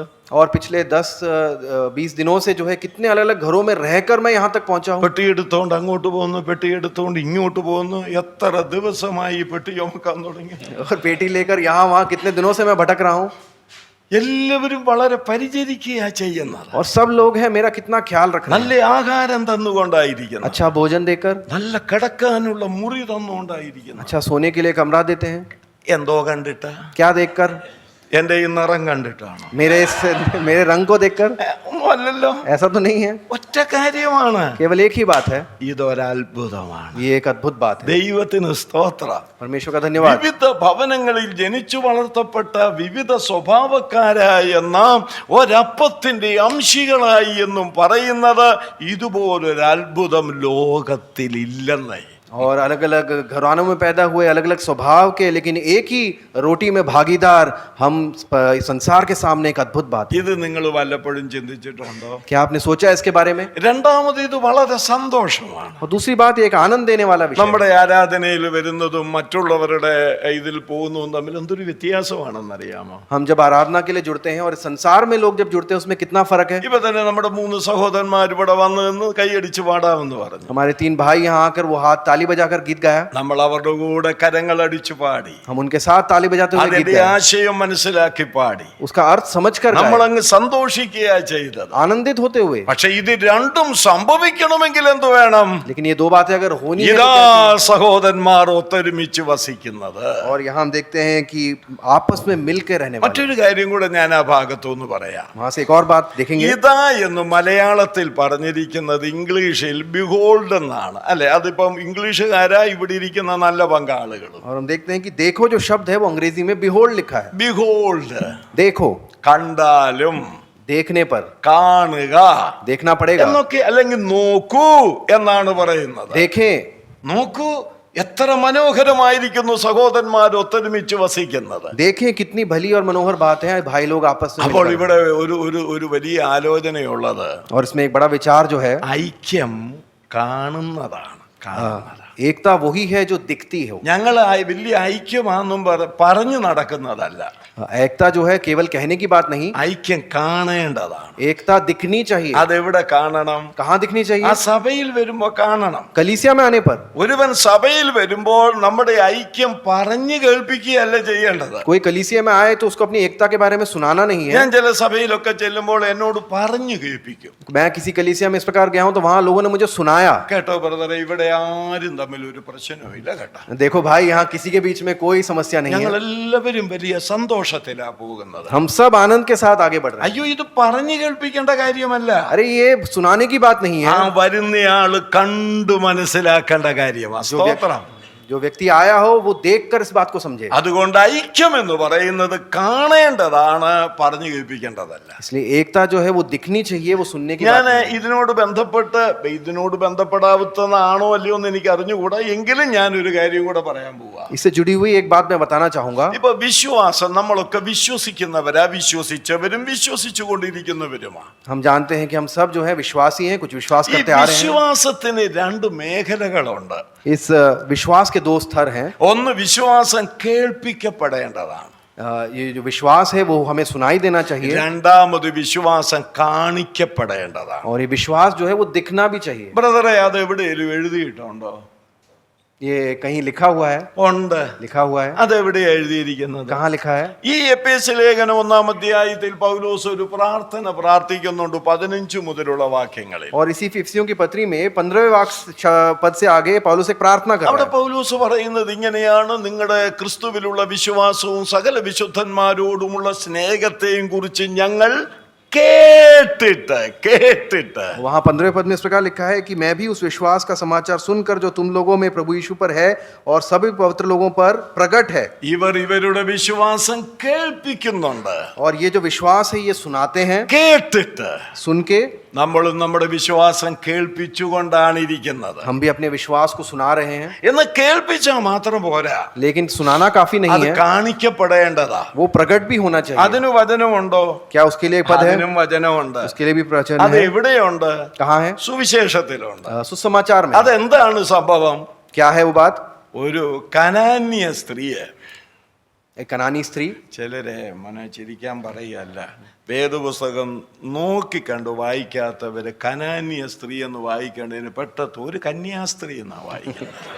कनानी स्त्री के बदले जो है एक दूसरे शब्दों का इस्तेमाल करने लग जाते ഒരു हैं। കനാന്യ സ്ത്രീ യേശുവിന്റെ അടുക്കൽ വന്നു. एक कनानी स्त्री जो है वो प्रभु यीशु मसीह के पास आई। അവളുടെ കുഞ്ഞിന് സുഖം കൊടുക്കണം, മകൾക്ക് സുഖം കൊടുക്കണമെന്ന, മകന് സുഖം കൊടുക്കണമെന്ന അവൾ ആവശ്യപ്പെട്ട. और बच्चे को चंगाई प्राप्त हो इसलिए आई है। അപ്പോൾ യേശു അങ്ങ് അവളോട് പറഞ്ഞു, മക്കളുടെ അപ്പം എടുത്ത് നായ്ക്കുട്ടികൾക്ക് കൊടുക്കുന്നത് ശരിയല്ലെന്ന്. और प्रभु यीशु मसीह ने उसको इस प्रकार कहा कि जो बच्चों के लिए जो भोजन है वो कुत्तों को नहीं डाला ഈ जाता। കാലത്ത് നമ്മളോടാ യേശു അങ്ങനെ പറയുന്നെങ്കിൽ നമ്മൾ എന്തോ പറയും? अगर इस आज के समय में प्रभु यीशु मसीह ने हमसे ऐसा कहा होता तो हम क्या करते? പിന്നെ നമ്മൾ യേശു ആണെന്നൊന്നും ഓർക്കുക. हम नहीं देखते कि सामने प्रभु यीशु मसीह हैं, മനസ്സിലായില്ലേ? യേശു ആണെന്നൊന്നും ഓർക്കുകയല്ല. हम यीशु को ना പക്ഷെ देखेंगे। അവൾ അത് കേട്ടപ്പോൾ എന്താ പറഞ്ഞത്? लेकिन ये सुनकर उसने क्या जवाब दिया? യജമാനനെ നായ്ക്കുട്ടികളും മക്കളുടെ മേശയിൽ നിന്നുള്ളത് ഭക്ഷിക്കുന്നുണ്ടല്ലോ എന്ന്. उसने कहा स्वामी, जो भोज से जो गिरता है उस चूरे को जो है वो कुत्ते भी खाते हैं। അപ്പോൾ യേശു പറയുന്ന ഒരു വചനമുണ്ട്, അതാ ഞാൻ എടുക്കാൻ ആഗ്രഹിക്കുന്നു. और इस बात पर ध्यान दे जो प्रभु यीशु मसीह ने कहा। ചുറ്റുമുള്ളവരോട് യേശു പറഞ്ഞു, ഇസ്രായേലിൽ പോലും ഇത്ര വലിയൊരു വിശ്വാസം ഞാൻ കേട്ടിട്ടില്ലെന്നല്ല, പ്രൈസ് ദി ലോർഡ്, ഞാൻ കണ്ടിട്ടില്ല എന്നുള്ളതാ. സ്തോത്രം. और आसपास जो लोग कहे बैठे थे उनसे प्रभु यीशु मसीह ने क्या कहा, पूरे इजराइल में ऐसा विश्वास सुना नहीं, ऐसा विश्वास देखा नहीं उन्होंने। അപ്പൊ നമ്മൾ വിശ്വാസം കേൾപ്പിക്കുകയും ചെയ്യണം, വിശ്വാസം കാണിക്കുകയും ചെയ്യണം. तो इसलिए हमें विश्वास सुनाना ही नहीं है, उसे प्रकट भी करना है। നമ്മുടെ അടുത്തുള്ള നാട്ടുകാരിപ്പോ എന്നാ പറയുന്നെന്ന് അറിയാമോ? हमारे आसपास के पड़ोसी क्या कहते നിങ്ങൾ हैं, കുറെ കാലമായി കേൾപ്പിക്കാൻ തുടങ്ങിയിട്ട്, बहुत दिनों से आप सुना रहे हैं, കേൾപ്പിച്ച് ഞങ്ങളുടെ ചെവി അങ്ങ് തഴമ്പിച്ചിരിക്കുക. सुना सुना के कान पका दिए हैं, ഇനി നിങ്ങളൊന്ന് കാണിച്ചതാ. अब तो दिखाओ। അതിന് കാണിക്കാൻ വല്ലതും വേണ്ടേ? लेकिन दिखाने के लिए कुछ नहीं है। പറഞ്ഞത് മനസ്സിലായില്ലേ? आप समझ गए होंगे, നിങ്ങൾ ഇത് കേൾപ്പിക്കുകയും വേണം, ഇത് കാണിക്കുകയും വേണം. ഓ, ये केवल सुनाना ही नहीं है, इसको दिखाना भी है। ഇതുപോലെ ഐക്യം പറഞ്ഞു നടന്നാൽ മാത്രം പോരാ, ഐക്യം കാണണം. സഭയിൽ വരുന്നവർക്ക് അത് കാണണം. സ്തോത്രം. इसलिए कलीसिया में जो आए उनको केवल एकता सुनाना ही नहीं है, वो दिखाना भी है। धन्यवाद हो प्रभु का। നമ്മള് തിരുവഴുത്തിൽ അങ്ങനെയുള്ള പല കാര്യങ്ങൾ കാണുന്നുണ്ട്. हम पवित्र वचन में ऐसी कई बातें देखते हैं। കർത്താവ് നമ്മെ സഹായിക്കട്ടെ. प्रभु हमारी सहायता करे। ഇനി ഈ ഐക്യത്തെ സംബന്ധിച്ച് മറ്റൊരു കാര്യം ഞാൻ ഓർപ്പിക്കാൻ ആഗ്രഹിക്കുന്നത്, और इस एकता के बारे में एक और बात बताना चाहूंगा। ഐക്യത്തിനുള്ള വിളിയാണ് വിളി. एकता के लिए जो बुलाहट है उसके बारे में देखेंगे। നമ്മളെ വിളിച്ചിരിക്കുന്നത് എന്തിനാ? हमें क्यों बुलाया है? ഐക്യത്തിന്. एकता के लिए। ചില ആളുകൾ പറയുന്നുണ്ട്, कुछ लोग ऐसे कहते ഇപ്പൊ हैं, ചിലരോട് നിങ്ങളൊന്ന് ചോദിക്കേ, आप उनसे पूछें എന്തിനാ രക്ഷിക്കപ്പെട്ടത്? क्यों उद्धार हुआ आपका? അതാ കൺവെൻഷനിൽ വന്ന ഉപദേശി അലച്ച് നല്ലി നരകത്തെ കുറിച്ചൊരു പ്രസംഗം നടത്തി. ഞാൻ പേടിച്ച് അന്ന് ഞാൻ യേശുവിനെ അങ്ങ് സ്വീകരിച്ച് രക്ഷിക്കപ്പെട്ടു. तो वो प्रचार में जो प्रचारक आए थे उन्होंने बड़े ऊंचे शब्द से जो है नरक के बारे में बताया। डर के मारे मैंने प्रभु यीशु मसीह को स्वीकार രക്ഷിക്കപ്പെട്ട किया। സ്വർഗത്തിൽ പോകും. उद्धार पाएंगे, स्वर्ग जाएंगे। അതാണല്ലോ നമ്മുടെയൊക്കെ ഒരു ആശ്വാസവും. हम सब में जो है यही आशा है। പണ്ട് കൃഷ്ണൻകുട്ടി സഹോദരൻ പറയും, നമ്മുടെയൊക്കെ രക്ഷ ചെമ്പുകലത്തിലായിരിക്കുന്നു. और हम जानते हैं कि पहले एक प्रभु के दास कृष्ण कुटी थे, उन्होंने इस प्रकार कहा कि हमारे जो विश्वास वो एक बर्तन में है।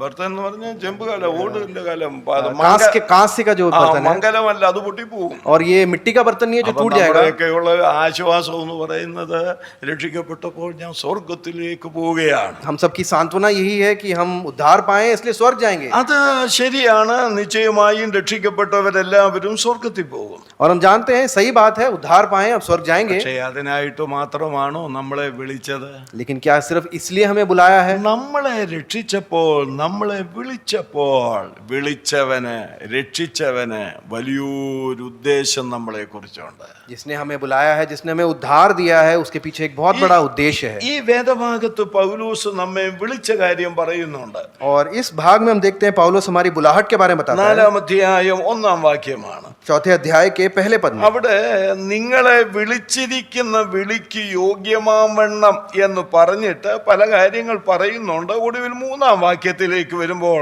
നോക്കുക, ആത്മാവിന്റെ ഐക്യത സമാധാന ബന്ധത്തിൽ കാപ്പാൻ ശ്രമിക്കുകയും ചെയ്യുവീൻ എന്നാണ്. पहले पद में उस बुलाहट के जिससे हम बुलाए गए हैं उसके योग्य चाल चलने के बाद कुछ बातें बताते हुए तीसरे पद में कहता है, मेल के बंधन में आत्मा की एकता रखने का यत्न करो। ഇനി ഞാൻ അതൊന്ന് ചേർത്ത് വായിക്കാം. നിങ്ങളുടെ ബൈബിൾ ഒന്ന് നോക്കണം. जोड़ के पढ़ता हूं, आप देखें। നിങ്ങളെ വിളിച്ചിരിക്കുന്ന വിളിക്ക് യോഗ്യമാവണ്ണം ആത്മാവിന്റെ ഐക്യത സമാധാന ബന്ധത്തെ കാപ്പാൻ ശ്രമിക്കുക.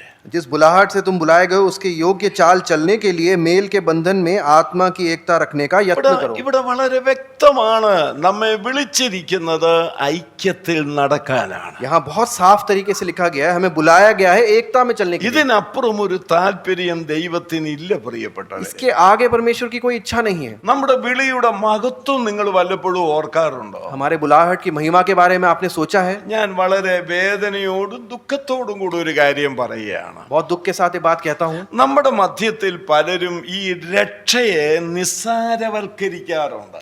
हमारे बीच में जो है कई लोग इस उद्धार को बहुत छोटा समझते हैं। ഇതിന്റെ വിലയും നിലയും പലരും മനസ്സിലാക്കുന്നില്ലെന്നുള്ളതൊരു പച്ച പരമാർത്ഥമായിരിക്കുന്ന കാര്യമാണ്. और ये एक सच्चाई की बात है कि हमारे बीच में लोग इसके मूल्य को नहीं समझे। എന്നാൽ ഇന്ന് രാത്രിയിൽ ഇവിടെ വന്നിരിക്കുന്ന യുവതി യുവാക്കളോടും പ്രായമുള്ള സഹോദരങ്ങളോടും എനിക്ക് ഓർപ്പിക്കാനുള്ളത്, നമ്മെ വിളിച്ചിരിക്കുന്ന വിളിയുടെ വിലയും നിലയും ഗൗരവവും നാം മനസ്സിലാക്കണം.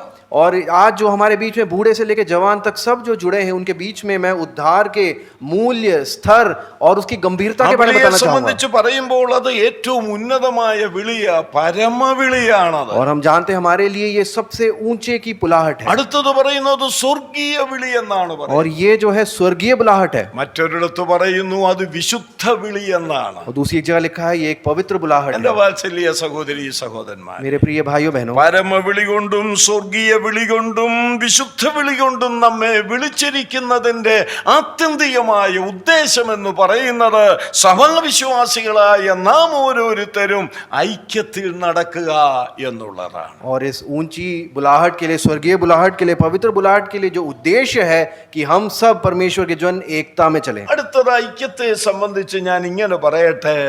പൗലോസ് ഇവിടെ നടത്തുന്നത് ഐക്യത്തിനുള്ള പ്രബോധനമാണ്.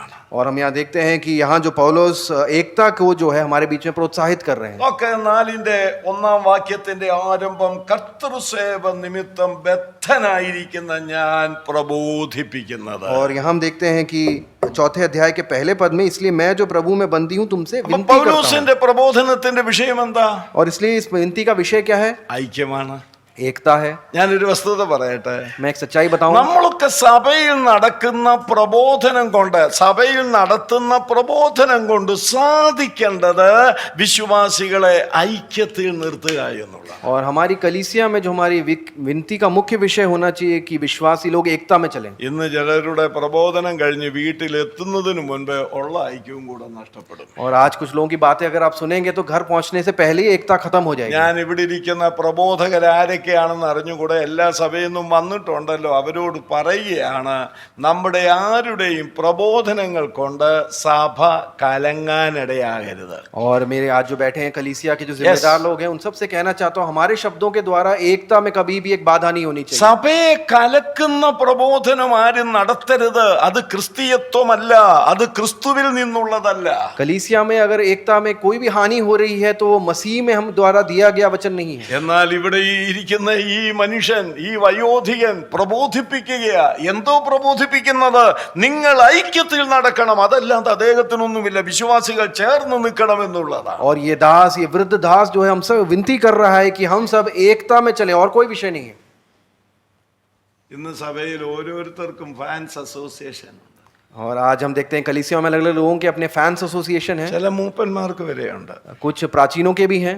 ഒരു മൂപ്പന്റെ കൂട്ടത്തിൽ 10 പേര് കാണും. किसी एक प्राचीन के पीछे 10 लोग हैं. അടുത്ത മൂപ്പന്റെ കൂട്ടത്തിലും കാണും 10. और दूसरे प्राचीन के साथ भी 10 लोग हैं. മൂന്നാമത്തെ മൂപ്പന്റെ കൂട്ടത്തിൽ ചിലപ്പോൾ ആ മൂപ്പൻ കുറെ കൂടെ തന്ത്രമുണ്ടെങ്കിൽ 15 പേര് കാണും. और तीसरा जो प्राचीन है, अगर वो तंत्रशाली है तो उसके पीछे 15 लोग हो सकते ഇങ്ങനെ हैं. ഗ്രൂപ്പ് തിരിച്ച് നിർത്തിയിരിക്കുക. और ये समूहों में बट गया है. എന്തിനാണെന്നറിയാമോ? क्यों?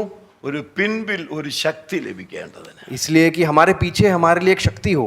അത് ഇല്ലെന്നൊന്നും നിങ്ങൾ പറയണ്ട. ऐसा ना कहें कि ऐसा नहीं होता. ഇന്ന് വിശ്വാസികളുടെ ഇടയിലുള്ള ഐക്യമില്ലായ്മയേക്കാൾ കൂടുതൽ ഇടയന്മാരുടെ ഇടയിലാണ് ഐക്യമില്ലാതെ കാണുന്നത്. और आज हम समझ सकते हैं कि विश्वासियों के बीच में एकता ना होने से ज्यादा पासबानी जो करते हैं उनमें एकता नहीं है. അതിനേക്കാൾ കൂടുതൽ എൻ്റെ ജാതികളുടെ കൂട്ടത്തിലാ കൂടുതലുള്ളത്. और उससे ज्यादा जो है मेरे बीच, मेरे समूह से जो लोग आए उसमें ज्यादा है. എൻ്റെ ജാതികൾ എന്ന് കേട്ടപ്പോൾ നിങ്ങൾക്ക് തോന്നും പിള്ള നായരാണോ? അല്ല.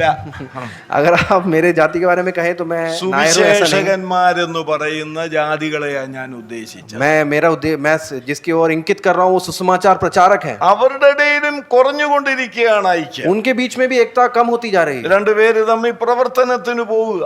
2 लोग साथ में सेवकाई के लिए जाएं. ഇങ്ങനെ പറഞ്ഞു ഒരു പോകുമ്പോൾ മറ്റൊരു ഗ്രൂപ്പിലുള്ള സുവിശേഷകന്റെ കുറ്റം പറഞ്ഞുകൊണ്ടാണ് യേശുവിന്റെ സ്നേഹം പറയാൻ ഈ രണ്ടുപേരും കൂടെ പോകുന്നത്. और 2 लोग जो है सेवकाई के लिए जा रहे हैं, प्रभु यीशु मसीह का सुसमाचार सुनाने जा रहे हैं, लेकिन दूसरे गुट के व्यक्ति के बारे में गलत बोलते हुए. സോഷ്യൽ മീഡിയയിൽ വന്ന കാര്യം, जो सोशल मीडिया में आया हो, രാവിലെ എഴുന്നേറ്റപ്പോഴേ അത് ഫോർവേഡ് ചെയ്ത കാര്യം, और सुबह सुबह उठकर उसको फॉरवर्ड भी कर दिया. ഇതെല്ലാം പറഞ്ഞുകൊണ്ട് ഇങ്ങനെ പോവുക. ये सब बातें करते हुए जा रहे हैं. അപ്പോൾ അടുത്ത വീട്ടിൽ കയറാറായി. अगले घर में पहुंच गए അവിടെ പോയി യേശുവിന്റെ സ്നേഹം പറയാൻ പോവുക. और वहां जाकर यीशु के प्रेम के बारे में बता रहे हैं. രണ്ടുപേരും കൂടെ എന്നാ പറയുമെന്നറിയാമോ? क्या बोलेंगे?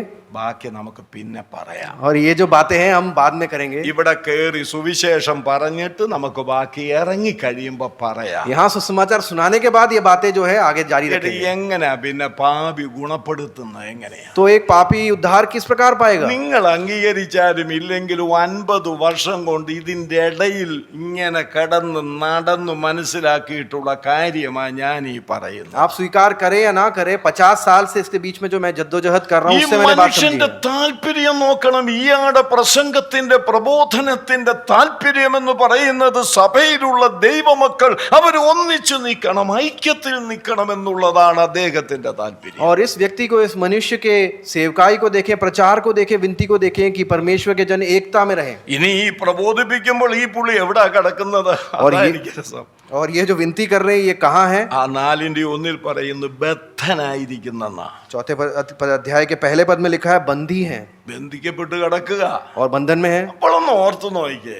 आप सोच के देखें. ഞാനിപ്പോൾ അയ്യോ പോകുന്നതിന് മുമ്പ് സംഭവിച്ച കുഴപ്പമൊന്നുമില്ല, എന്നാലും വീട്ടിലൊന്നാണ് ഞാനിപ്പം ബന്ധിക്കപ്പെട്ടെന്നിരിക്കട്ടെ. आप इस प्रकार सोचें, अगर मुझे भी जो है बंधन में डाल दिया ഒരു जाए, ജയിലിൽ കിടക്കുകയാണ്. एक कारावास में डाल दिया जाए, ജയിലിൽ കിടക്കുമ്പോൾ സംഭവിക്കുന്ന എന്നാ പ്രബോധനമൊന്നുമല്ല.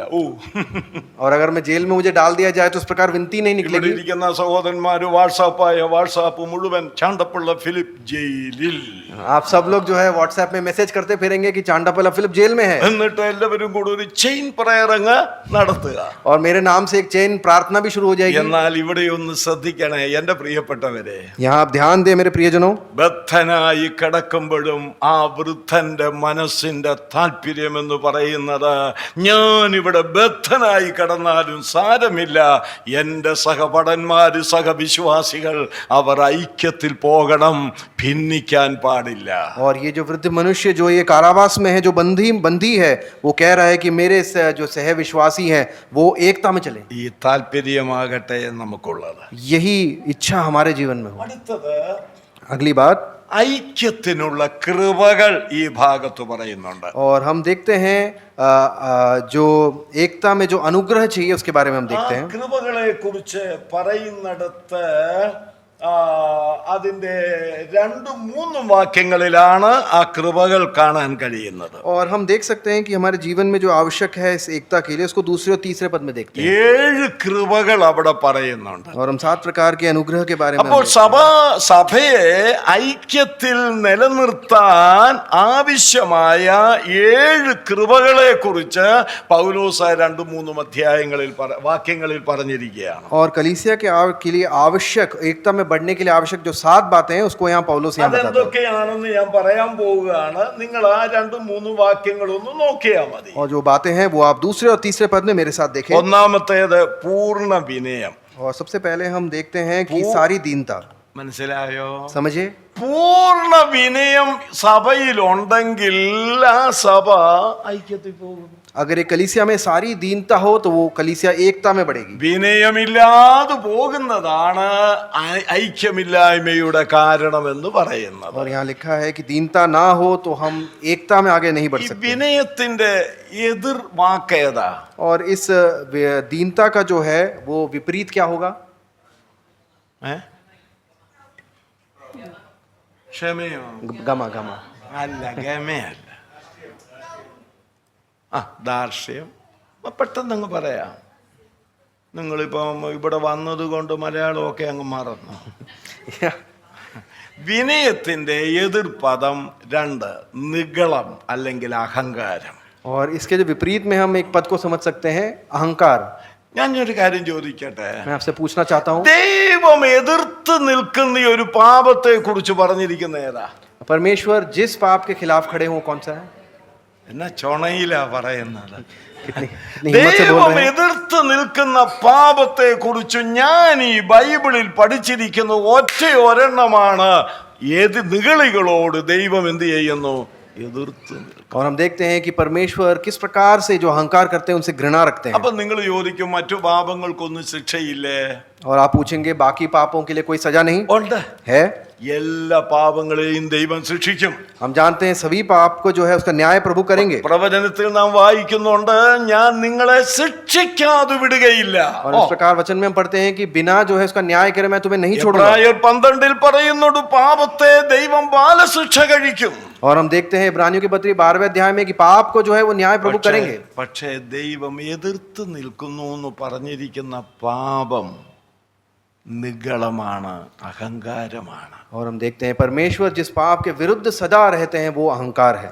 ഇവിടെ നമുക്ക് പലപ്പോഴും നിഗളം നമ്മെ ഭരിക്കാറുണ്ട്. हम जानते हैं कि अहंकार कई बार हम पर हावी हो जाता ഞാൻ है। അവരോട് പറയുക, ദൈവം നിങ്ങളോട് എതിർത്ത് നിൽക്കുന്നുണ്ട്. मैं आपसे कहना चाहूंगा कि परमेश्वर आपके विरुद्ध खड़े हैं। നിശ്ചയമായും ദൈവം എതിർത്ത് നിൽക്കുന്നെന്ന് ബൈബിള് പറയുന്നു. और आप निश्चय इस बात को समझें कि पवित्र वचन ये बात ഞാൻ हमें बताता है। ചോദിക്കട്ടെ, നമുക്ക് എന്തോന്ന് നിഗളിക്കാനുള്ളത്? हाँ, मैं आपसे पूछना चाहूंगा हमारे पास अहंकार करने के लिए क्या है? എല്ലാവരും പരിചയപ്പെടുത്തും. 50 ഇയേഴ്സ് അല്ലെങ്കിൽ 50 വർഷം എന്നൊക്കെ പറഞ്ഞ് പരിചയപ്പെടുത്തും. ഇവിടെ വന്ന് പിന്നെ ഹിന്ദിയിലും ഇംഗ്ലീഷിലും മലയാളത്തിലും കേട്ടുകൊണ്ടിരിക്കുന്നതാ, ദിസ് മാൻ 50 വർഷമായെന്നൊക്കെ പറയും. और आप सोच रहे होंगे कि भाई आगे कह रहे हैं 50 साल से सेवकाई में अलग अलग भाषाओं में बार बार दोहराया जा रहा है।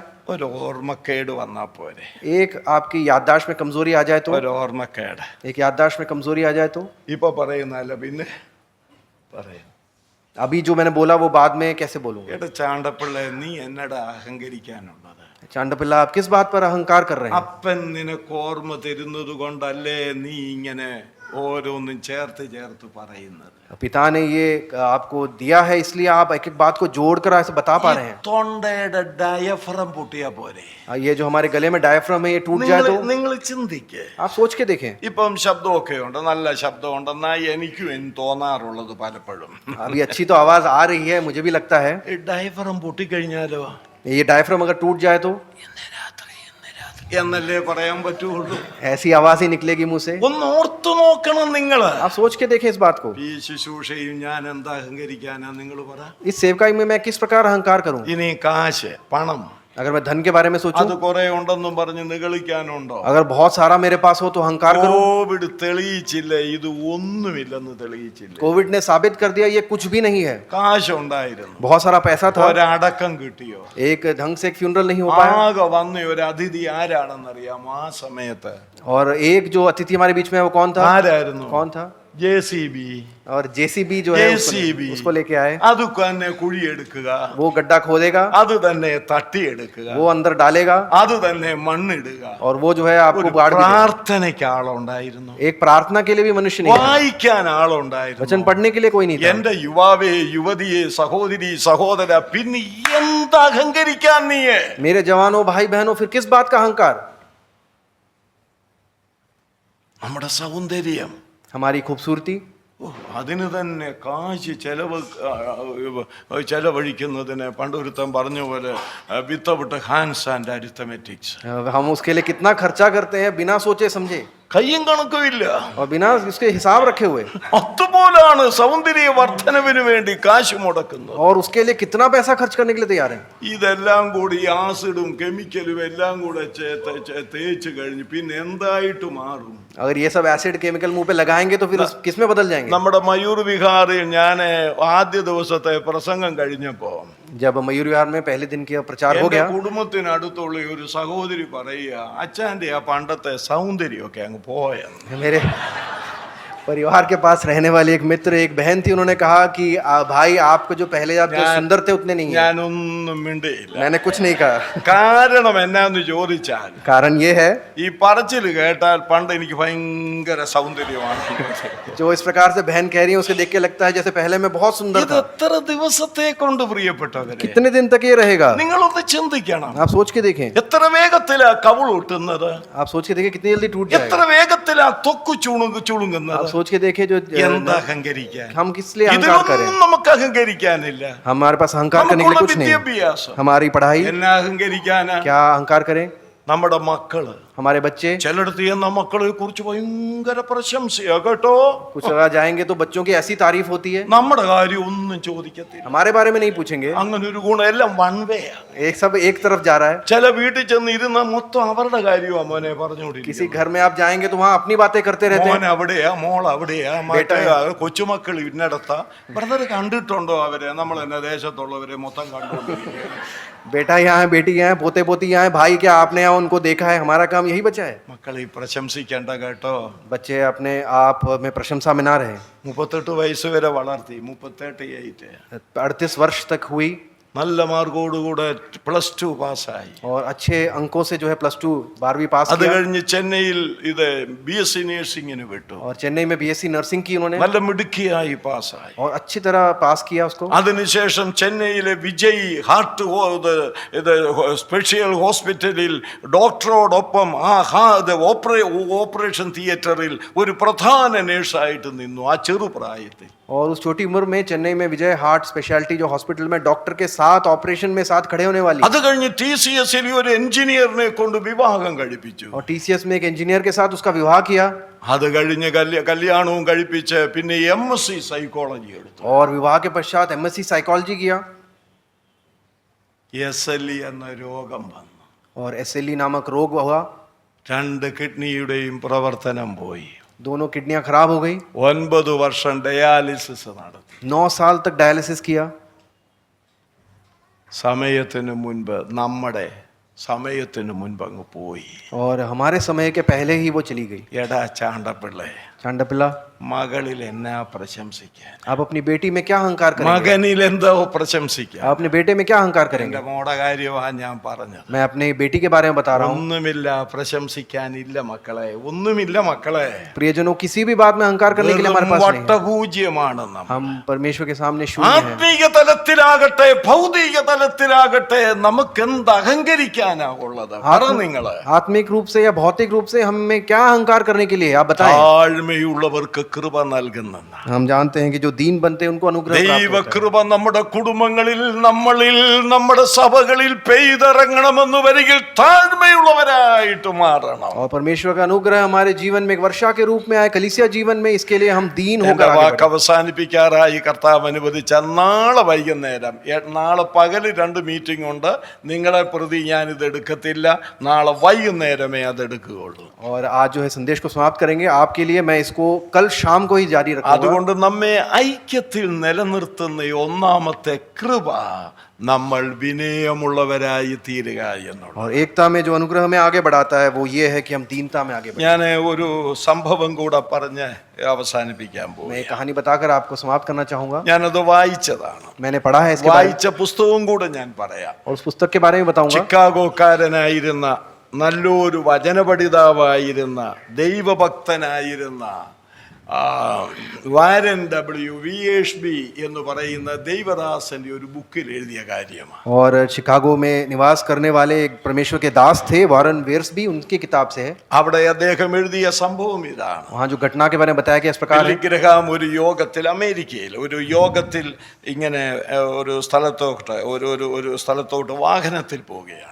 और बिली ग्राहम जो है वो अमेरिका में एक जगह प्रचार के लिए इस प्रकार गाड़ी में जा रहे थे. ആ പബ്ലിക് വാഹനമാണ്. और ये जो है एक साधारण गाड़ी थी ആ जो समाज में. വാഹനത്തില് ഒരു മിഷണറി, വേറൊരു മിഷണറി ഉണ്ട്. और उस गाड़ी में एक मिशनरी भी था उनके साथ. ഈ മിഷണറിക്ക് ബില്ലി ഗ്രഹാമിനെ അറിയാം. और ये जो मिशनरी है वो बिली ग्राहम को എന്നാൽ जानता था, വ്യക്തിപരമായ ഒരു പരിചയമൊന്നും ഉണ്ടായിട്ടില്ല. लेकिन व्यक्तिगत तौर पे नहीं जानता ഇവർ था. തമ്മിൽ ഇങ്ങനെ സംസാരിച്ച് ഇങ്ങനെ പോവുകയാണ്. और बातों बातों में आगे बढ़ रहे हैं. ചുരുക്കത്തിൽ ബില്ലി ഗ്രഹാമിന് ഇറങ്ങേണ്ട സമയമായി. और हम जानते हैं समय आया, बिली ग्राहम को उतरना है. ബില്ലി ഗ്രഹാം ഇദ്ദേഹത്തിന്റെ കൈ പിടിച്ചിട്ട് പറഞ്ഞു, और बिली ग्राहम ने उस व्यक्ति का हाथ पकड़ा और कहा, നിങ്ങൾ എനിക്ക് വേണ്ടി പ്രാർത്ഥിക്കണം. आप मेरे लिए प्रार्थना करें. ആ മനുഷ്യന് വലിയ അത്ഭുതമായി. वो मनुष्य जो है वो आश्चर्यचकित हो गया. ഇത്രയും ഉന്നതനായ ഒരു മനുഷ്യൻ എന്നോട് പറയുകയാണ് എനിക്ക് വേണ്ടി പ്രാർത്ഥിക്കണം. इतना बड़ा आदमी मुझसे विनती कर रहा है कि मैं उसके लिए प्रार्थना करूं. അപ്പോൾ ഈ മിഷണറി ബില്ലി ഗ്രഹാമിനോട് ചോദിച്ചു, तो इस मिशनरी ने बिली ग्राहम से पूछा, ഞാൻ എന്തിനു വേണ്ടിയാ പ്രാർത്ഥിക്കേണ്ടത്? मैं किस बात के लिए प्रार्थना करूं.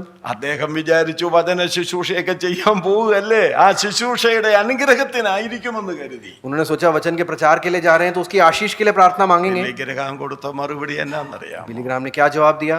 നിങ്ങൾ വിശ്വസിക്കണം, ഞാൻ ആ പുസ്തകം വായിച്ച് ഒരുപാട് അതിൻ്റെ മുൻപിൽ കണ്ണ് നിറഞ്ഞ് കരഞ്ഞു. आप इस पे विश्वास करें कि ये बात जब मैंने पढ़ी तो मैं आंसुओं के साथ इसको पढ़ा. ബില്ലി ഗ്രഹാം കൊടുത്ത മറുപടി ഇങ്ങനെയാണ്: बिली ग्राहम का जवाब इस प्रकार था, ഞാൻ വിനയമുള്ളവനായിട്ടിരിപ്പാൻ നീ പ്രാർത്ഥിക്കണം. मैं दीनता के साथ आगे बढ़ूं, इसके लिए आप प्रार्थना करें. നമുക്കതിനു വേണ്ടി പ്രാർത്ഥിക്കാം. हमें भी उसके लिए प्रार्थना करें. കർത്താവേ, നീ എനിക്കെന്തെല്ലാം ഭൗതിക സുഖം തന്നാലും परमेश्वर, आप जो भी हमें आत्मिक खुशी दे, भौतिक खुशी दे, അതൊന്നും എന്നെ അഹങ്കാരിയാക്കരുത്, इसमें मैं अहंकारी ना बनूं, എന്നെ നിഗളിയാക്കരുത്, हम इसमें अहंकार ना करें. എന്നെ വിനയമുള്ളവനാക്കി തീർക്കണം, मुझे में आप दीनता लाएं, എന്നെ വിനയമുള്ളവളാക്കി തീർക്കണം. दीनता में मुझे आगे ആ बढ़ाएं. വിനയം നമ്മിലുണ്ടെങ്കിൽ നമ്മളായിരിക്കുന്ന സഭയിൽ നമുക്ക് ഐക്യത്തിൽ മുന്നോട്ട് പോകാൻ കഴിയും. और दीनता और नम्रता हो तो हमारे जीवन में हम एकता में आगे बढ़ सकते हैं. കർത്താവ് സഹായിക്കട്ടെ. परमेश्वर हम सब അവിടുത്തെ നാമം വാഴ്ത്തപ്പെടുമാറാകട്ടെ. परमेश्वर के नाम की महिमा हो.